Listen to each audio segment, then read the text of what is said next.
नमस्कार, स्वागत है आपका। मैं हूं आपके साथ सुमित झा और शुरुआत बड़ी खबर से करते हैं। बिहार में कोरोना का ग्राफ लगातार बढ़ रहा है, तेजी से बढ़ रहा है। कोरोना के 98 नए मरीज सामने आए हैं और बिहार में कोरोना के कुल 2968 मरीज सामने आ चुके हैं। 2900 का आंकड़ा अब तक पार कर चुका है। बिहार में रोहतास से 33 नए मामले सामने आए हैं और वहीं मरने वालों का आंकड़ा 14 हो चुका है।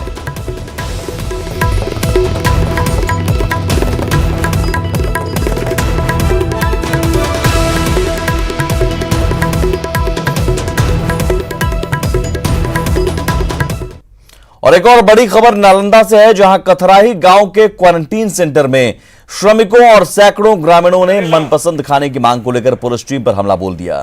पूरी की मांग को लेकर हंगामा और पथराव शुरू हो गया। हमले में बिंद थाना अध्यक्ष समेत 3 पुलिसकर्मी घायल हो गए। घटना के दौरान बदमाशों ने एक होमगार्ड जवान का एक हथियार और कारतूस छीन लिया। हालांकि बाद में पुलिस दबाव के कारण हथियार को छोड़कर भाग निकला। इधर घटना की जानकारी मिलने के बाद नालंदा एसपी ने घटनास्थल की जांच की।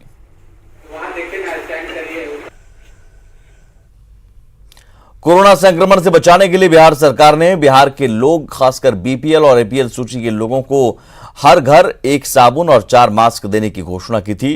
राशन के साथ साबुन और मास्क की बात सुन ग्रामीण खुश तो हुए थे, लेकिन सरकार की ये घोषणाएं जमीनी स्तर पर उतर नहीं सकी। पटना के फतुहा के पास कंडाप गांव को ही देख लीजिए। कई लोग अभी भी सरकार की घोषणाओं को पूरा होने के इंतजार में बैठे हैं। इन ग्रामीणों से बात की संवाददाता आनंद अमृतराज ने। संक्रमण के दौरान बिहार सरकार ने कई सारी सुविधाएं देने की बात कही है और ग्रामीण इलाका हो या फिर शहरी इलाका, तमाम इलाकों में कई सारी सुविधाएं देने की बात कही गई, जिसमें से कुछ प्रमुख था कि राशन कार्ड जिनके पास है उन्हें राशन मुहैया कराया जाएगा। इसके अलावा हर घर में 1 साबुन और 4 मास्क भी देने की बात की गई है। कई सारी ऐसी योजना है। हम बस ऐसे ही जानने के लिए पहुंचे हैं ग्रामीण इलाके में कि सरकार की तरफ जो योजना चलाई जा रही है वो उसका फल मिल रहा है, पहुँच रहा है कि नहीं है। क्या नाम है आपका? अशोक कुमार सिंह। सरकार की तरफ से बहुत सारी योजना चल रहा है, क्या मिल रहा है क्या नहीं? कुछ नहीं मिला है अभी तक, कुछ नहीं मिला है, कुछ भी नहीं मिला। अच्छा, आपका नाम क्या है? मैं ऐसे संजय राम नाम है। अच्छा संजय जी, ये बताइए कि कुछ मिला है फायदा? फायदा हमको है, राशन कार्ड है तो थोड़ा सा राशन मिला है, कुछ फायदा नहीं है। अच्छा, राशन मिला ना? राशन कार्ड राशन से? मिला है। हाँ? और क्या चाहते थे? राशन मिला है। राशन मिला है। आपका नाम क्या हुआ? देवेंद्र कुमार। अच्छा देवेंद्र जी, बताइए राशन वगैरह मिला है? राशन मिला है, जो जन वितरण के जो मिलता था ना, हाँ। उतना ही मतलब कि सरकार की तरफ से फ्री वाला मिला है। मतलब सरकार की तरफ से जो योजना चल और वगैरह साबुन मास्क वगैरह सब कुछ नहीं मिला है। अच्छा, वो सब नहीं मिला है। नहीं। आपका नाम क्या हुआ? रणधीर कुमार। अच्छा रणधीर जी, ये बताइए, सरकार बोला है कि हर पंचायत में हर घर में एक साबुन और 4 मास्क दिया जाएगा, वो सब मिला है? नहीं सर, वो सब मिला है, नहीं मिला है। सरकार ने जो योजनाएं चलाई हैं, कई लोगों को उसका योजना का लाभ भी मिल रहा है, लेकिन कई सारी ऐसी योजना है जिसका लाभ लोगों तक नहीं पहुंच पा रहा है। तो न्यूज़ 18 की कोशिश सिर्फ यही है कि सरकार तक कोई बात पहुंचाया जाए कि जो योजनाएं चल रही हैं, सरकारी योजनाएं, वो सही तरीके से लोगों के बीच में पहुंचे। अभी भी कई सारे ऐसे लोग हैं, कई सारे ऐसे बिहार के गाँव हैं जहाँ पे उस योजना का लाभ लोगों को नहीं मिल रहा है। कैमरामैन राजेश के साथ आनंद अमृतराज, न्यूज़ 18 नेटवर्क, फतुहा। गोपालगंज में क्वारंटीन सेंटर्स में करीब 10,000 लोगों को रखा गया है। न्यूज 18 की टीम ने जलालपुर में क्वारंटीन सेंटर का जायजा लिया, जहां करीब 150 लोगों को 12 दिनों से रखा गया है। यहां एक ही कमरे में 8 लोगों को रखा गया है। कमरे में एक भी पंखे का इंतजाम नहीं है। सेंटर में रह रहे लोगों ने बताया कि यहाँ कोई इंतजाम नहीं है। क्वारंटीन सेंटर का जायजा लिया हमारे संवाददाता मुकेश ने। अभी हम खड़े हैं गोपालगंज के जलालपुर, ये हाई स्कूल है और यहाँ पर करीब 150 लोगों को क्वारंटाइन किया गया है। और ये बिहार की सीमा है जलालपुर, और यहाँ पर यूपी से और बिहार के बाहर जो भी लोग आ रहे हैं यहाँ पर, तो लोग क्वारंटाइन किया जा रहा है। और अभी देखिए, ये जलालपुर जो स्कूल है, भीषण गर्मी से लोगों की जो परेशानी है, लोग धूप में इधर उधर टहल रहे हैं। और हम कुछ लोगों से बात भी करेंगे और जानने की कोशिश करेंगे कि क्या क्या परेशानी है। बताइए, आपका क्या नाम है? आपका? हमारा नाम है वीरेंद्र कौर गुप्ता। तो विदर जी, आप कहाँ से आए हैं? हम तो आपको सेमरा पंचायत के बाहर से कहाँ से? हरियाणा से आए हैं। अब कितने दिन से आप यहाँ पर हैं? यहाँ पर हम हो गया 11 रोज। तो क्या क्या दिक्कत है आप लोगों को यहाँ पर? दिक्कत साहब, खाना पीने में तो वही आलू उबाला हुआ और दाल चावल मिलता है। हाँ, सुबह पूरी सब्जी, बाकी कोई व्यवस्था नहीं है। एक नल से हम लोग सारा 1 से 7 आदमी अपना नहाना धोना सब कुछ करते हैं, बाकी कोई व्यवस्था नहीं। तो यहाँ पर सोशल डिस्टेंसिंग कोई फॉलो नहीं किया था? नहीं। एक कमरे में कितने लोग रखा गया है? हाँ? एक कमरे में कितने लोग रखा? 8 आदमी 9 आदमी। और आप लोग मास्क सैनिटाइजर नहीं, कुछ नहीं कुछ नहीं हुआ, कुछ नहीं, खाली कुछ नहीं। टेम्परेचर नापा गया है। एक दिन आओ भी सिर्फ टेम्परेचर है नाप के चले गए बस, नहीं सैनिटाइजर मिला है, नहीं मास्क मिला है। और एक ही कल में मतलब सबसे ज़्यादा वजन तो वहाँ होता है जब नहाने वाने जाते हैं, खाना वाने के लिए। इतनी बड़ी गली है, वहीं से आना जाना सब रहता है इतने लोगों के लिए। तो आपने देखा कि कैसे जो है यहाँ पर 150 लोगों को रखा गया है और यहाँ पर 150 लोगों के बनस्पत जो यहाँ बाथरूम की व्यवस्था नहीं है। यहाँ पर एक नल छोटा सा है और उसी नल पर लोगों को लाइन लगा करके नहाना पड़ता है और सोशल डिस्टेंसिंग यहाँ बिल्कुल फॉलो नहीं हो रहा है। और लोगों का कहना है कि जो यहाँ पर खाना मिलता है वो भी उबला हुआ मिलता है और कोई क्वालिटी मेंटेन नहीं की जाती है। मुकेश कुमार, न्यूज़ 18, गोपालगंज। बेतिया में कोरोना के बढ़ते खतरे के बीच प्रशासन की बड़ी लापरवाही सामने आई है। बसों के चालक क्वारंटीन सेंटर में प्रवासियों को उतारने के बाद जिला मुख्यालय लौटते वक्त सवारी बैठाकर ला रहे हैं। पैसा कमाने के लिए लोगों की जिंदगी से खिलवाड़ किया जा रहा है। बेतिया नरकटियागंज पथ पर गौनाहा से प्रवासी मजदूरों को उतारकर लौट रही बस में यात्री सवार थे। बस में लुधियाना से आए सासाराम के 10 मजदूर भी बैठे हुए थे। राजधानी रांची के सबसे बड़े हॉटस्पॉट के लिए राहत की खबर है। 26 संदिग्धों की रिपोर्ट नेगेटिव आने के बाद प्रशासन ने हिंदपीढ़ी के कई इलाकों को कंटेनमेंट जोन से बाहर निकालकर बफर जोन में शिफ्ट बनाने का फैसला लिया है। जल्द ही पुरानी रांची, नूरनगर, निजामनगर, छोटा तालाब का इलाके को खोला जाएगा। अब इन इलाकों में शहर के दूसरे हिस्से की तरह सभी दुकानें खुलेंगी, साथ ही ई पास की भी सुविधा मिलेगी। बफर जोन में शिफ्ट होने के बाद लोग ऑफिस और दुकान भी जा सकेंगे। हालांकि मंटू चौक के इलाके के लोगों को अभी थोड़ा और इंतजार करना पड़ेगा। यहाँ के इलाके का पॉजिटिव मरीज अभी भी इलाजरत है। ऐसे में उसके ठीक होने के बाद ही इलाके से पाबंदियां हटेंगी। हिंदपीढ़ी में 64 केस पकड़ाई थी। 64 में से अब सिर्फ खाली एक बंदा पॉजिटिव रह गया है, वो भी कुछ ही दिनों में अपना ठीक होके घर आ जाएगा।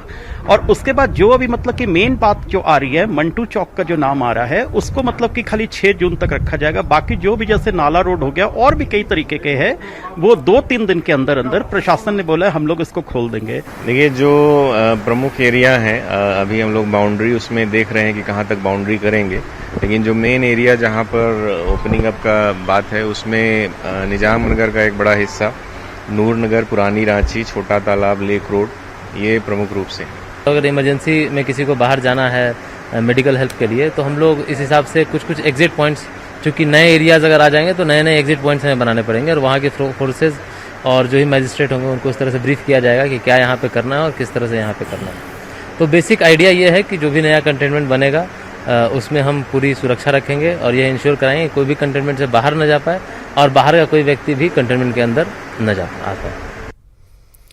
लॉकडाउन के बीच कई मजदूरों की मौत सड़क हादसे और ट्रेन से कटने के कारण हो चुकी है, लेकिन अब बेबसी की मार झेल रहे मजदूरों की मौत ट्रेन के सफर के दौरान भी हो रही है।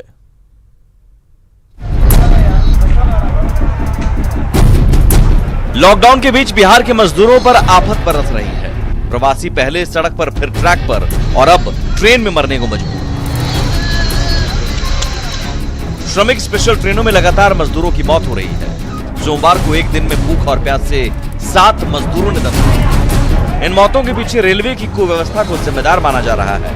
श्रमिक स्पेशल ट्रेनों की लेट लतीफी मजदूरों की जान लेने लगी है। लेट हो गई क्या? हाँ, लेट है। आ रहा है तो रास्ता में खाना पीना मिल रहा है? खाना पीना कुछ भी नहीं मिला सर, कुछ भी नहीं। कुछ नहीं मिला था सर रास्ते में, राजकोट से सर। नहीं सर, कुछ नहीं दे रहा था सर, पानी तलक नहीं दिया है सर, कुछ दिया ही नहीं है। मजदूरों के सफर के दौरान हुई मौत के आंकड़ों पर नजर डालें तो बेतिया के इरशाद की मुजफ्फरपुर जंक्शन पर मौत हो गई। 55 साल के अनवर की बरौनी में मौत हो गई। सूरत से आ रही ट्रेन में ओबरा की एक महिला की सासाराम स्टेशन पर मौत हो गई। मोतिहारी के एक मजदूर की महाराष्ट्र से आने के दौरान जहानाबाद में मौत हो गई। वहीं मुंबई से सीतामढ़ी जा रहे एक 8 महीने के बच्चे की कानपुर में मौत हो गई।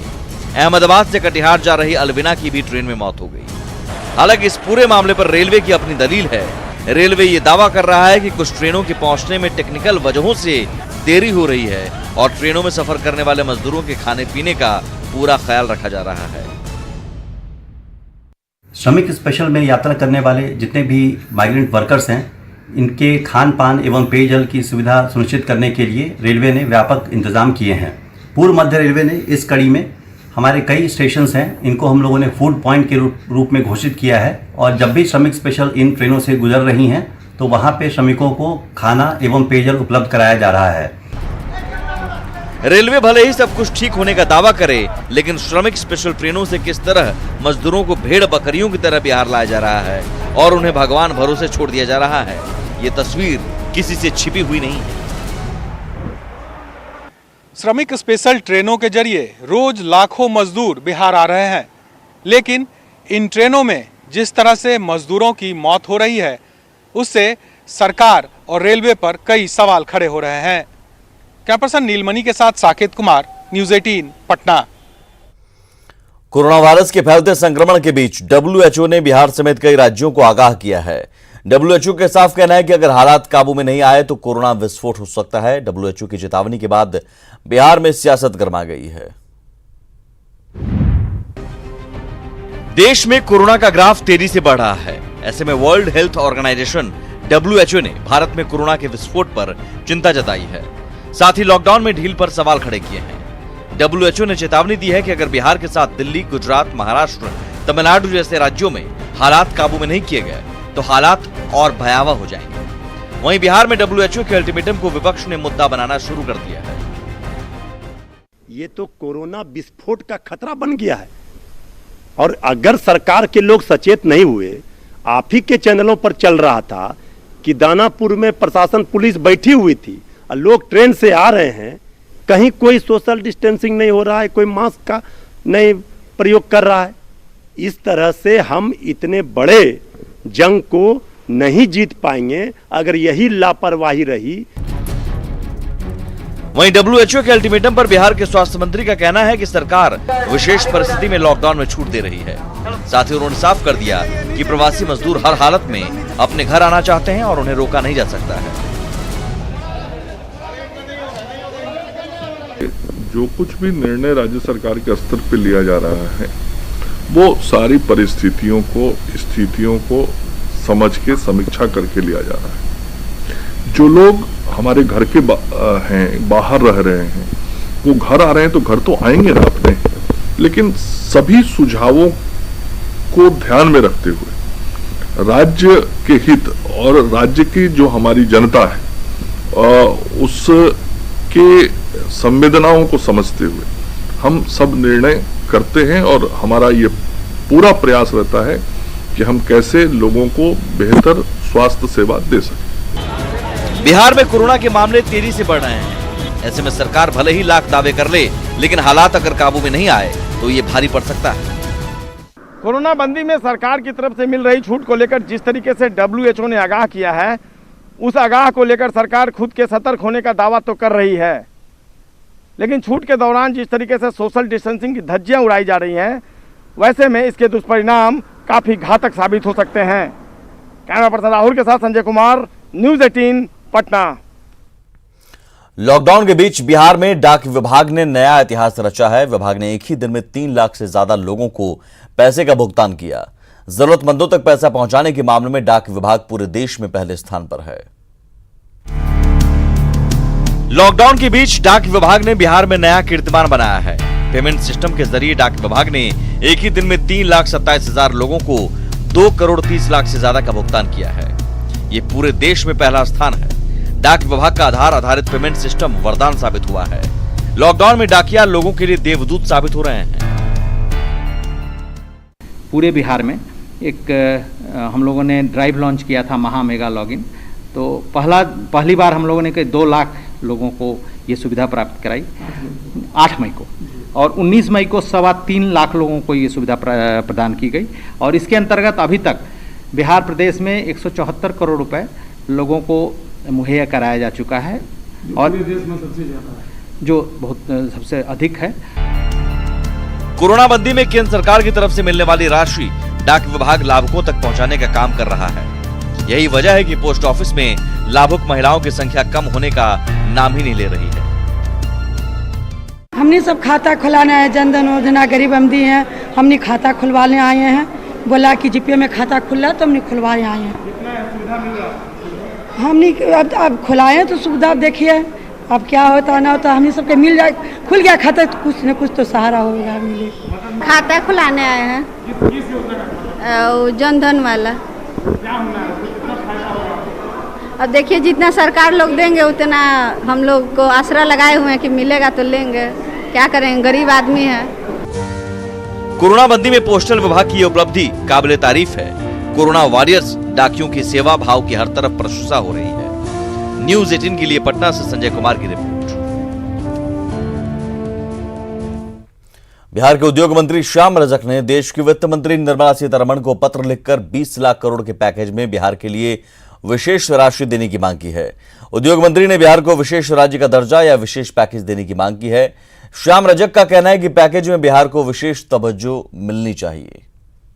मंत्री ने देश के वित्त मंत्री को एक पत्र लिखा और इसमें कुछ मांगे उन्होंने की है। श्याम रजक जी हैं बिहार के इंडस्ट्री मिनिस्टर। श्याम जी, आपने देश के वित्त मंत्री को पत्र लिखा, उस पत्र में क्या कुछ आपने लिखा और लिखने की नौबत क्यों आई?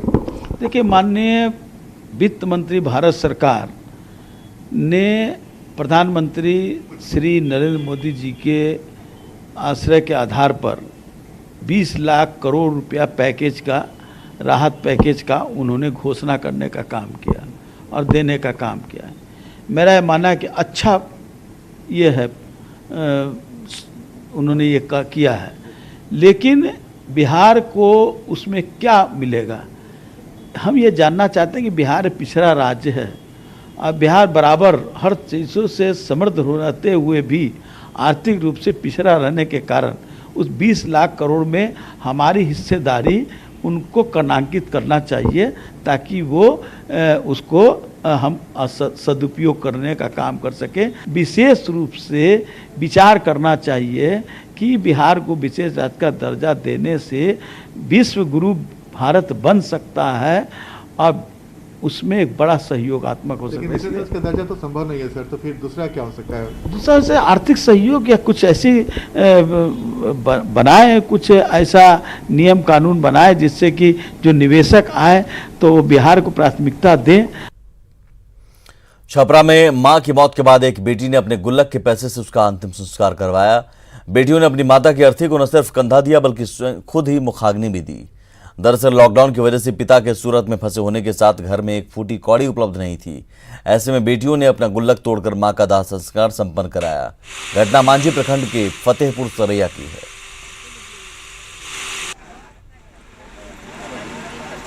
संस्कार कौन किया? अभी लड़कियां लोग की, गांव के लोग किया, गांव के लोग हम लोग मैंने किए साथ में मिलकर, लड़की से आग दिलवाया गया। और पति खबर हाजीपुर से है, जहां आइसोलेशन वार्ड में रह रहे कोरोना मरीज फिल्मी गानों पर झूमते नजर आए। डांस का वीडियो वायरल हो रहा है। आइसोलेशन वार्ड में रह रहे कोरोना के मरीज अपने दुखों को भुलाकर संगीत की धुन में डूबे हुए हैं। हाजीपुर के एक निजी होटल फन पॉइंट रिजॉर्ट में तकरीबन 25 कोरोना के मरीज रखे हुए हैं। इस केंद्र के नोडल पदाधिकारी के मुताबिक कोरोना वायरस के मरीजों की मांग पर उन्हें म्यूजिक सिस्टम उपलब्ध कराया गया ताकि दुख की इस घड़ी में उन्हें संगीत से कुछ सुकून मिल सके। ये सारे व्यक्ति जो कोरोना पॉजिटिव हैं, ये राघोपुर प्रखंड से आए हुए हैं और जब ये आए थे तो इन लोग बहुत भयभीत थे, चिंतित थे। यहाँ पर उनके आने के बाद खाना पीना और माहौल, ये सारा चीज़ में सुधार करते हुए हम लोगों ने कोशिश की कि यहाँ जो पेशेंट्स जो भी रहेंगे उसको घर जैसा माहौल दें और खुशनुमा माहौल दिया जाए। तो इन लोग के डिमांड पे एक म्यूजिक सिस्टम अवेलेबल करा दिया गया। गोपालगंज में आरजेडी नेता के घर पर ट्रिपल मर्डर के बाद दबंग विधायक पप्पू पांडे के रिश्तेदार की गोलियों से भूनकर हत्या कर दी गई। कल पप्पू पांडे के भाई सतीश पांडे और उनके भतीजे मुकेश पांडे को ट्रिपल मर्डर में गिरफ्तार कर लिया गया। इस पूरे मामले को लेकर बिहार में सियासत गर्म है।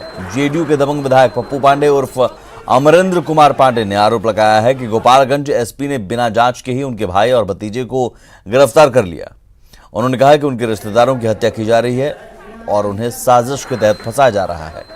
उन्होंने अपने भाई और भतीजे को पूरी तरह से निर्दोष बताया है। पांडे और मेरे भतीजा, मेरे बेटा स्वरूप मेरा भतीजा मुकेश पांडे और बटेश्वर पांडे, एक अज्ञात और भी लोगों का नाम है। भाई और भतीजा को पुलिस के द्वारा, यहाँ के जो कप्तान हैं, एसपी साहब हैं, उनके द्वारा हमारे भाई और भतीजा को उठा लिया जाता है। तो क्या अगर जो अपराधी है वह अगर हत्या करेगा तो वो अपने घर बैठे रहेगा? सतीश पांडे जिस समय अपराधी थे, तो मैं गोपालगंज की नहीं, मैं पूरे बिहार की बात करता हूँ, उत्तर प्रदेश की बात करता हूँ। आज तक सतीश पांडे को कभी पुलिस हाथ तक नहीं लगाया था। लेकिन सतीश पांडे ने संन्यास लेकर के सरकार के सामने, प्रशासन के सामने उन्होंने सिलेंडर किया। हमारे नेता ना किसी को फंसाते हैं और ना किसी को बचाते हैं। अगर बचाने वाला होता तो सतीश पांडे और मुकेश पांडे जेल नहीं गए होते। और जहां तक मेरी बात है तो जांच करवाइए, अगर मैं दोषी अगर उसमें निकलता हूं तो मुझे जेल नहीं, मुझे फांसी दी जाए। खबर पूर्णिया से। यहां पुलिस ने चोरी की गई अष्टधातु की करोड़ों रुपए की 3 मूर्तियां बरामद की है। इसके साथ ही पुलिस ने 10 मूर्ति चोर को भी गिरफ्तार किया है। प्राचीन मूर्तियों की चोरी खजांची थाना क्षेत्र के गोकुल कृष्ण मंदिर से हुई थी। पुलिस की माने तो देवी देवताओं की मूर्तियों को नेपाल में भेजने की योजना थी। तीनों मूर्तियों को अररिया के बॉर्डर इलाके से बरामद किया गया। खबर कैमूर से। यहां मरीज की मौत के बाद लोगों ने हंगामा किया है, जिसके बाद पुलिस डॉक्टर को थाने ले गई। मृतक के परिजनों ने डॉक्टर पर शराब के नशे में ऑपरेशन करने का आरोप लगाया।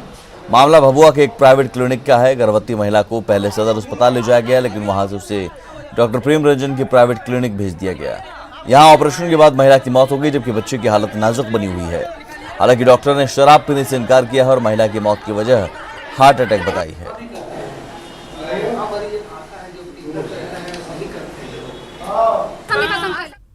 मिले गए, मैडम लोग देखी, बोली कि ऑपरेशन करना पड़ेगा, यहाँ औजार नहीं है।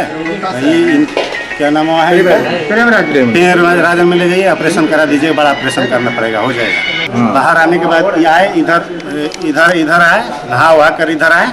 आने के बाद ड्रिंक किए, उसके बाद गए, हम बैठे कि हमको पता नहीं चला कि मेरा पेशेंट के दवा हो रहा है कि ऑपरेशन हो रहा है। आप सरकारी सदर हॉस्पिटल के डॉक्टर हैं, तो आप वहाँ क्यों नहीं किए कि यहाँ? हमारे यहाँ वहाँ पर आता है तो हम करते हैं। अच्छा, वहाँ करते हैं हम। ऐसा नहीं है कि सदर अस्पताल में हम पैसा ले लिए और कर दिए। अच्छा, ऐसा नहीं होता है, कभी भी नहीं हुआ आज तक। अच्छा, तो वहाँ से मुझे जब भी बुलाया जाता है मैं जाता हूँ और ऑपरेशन करता हूँ।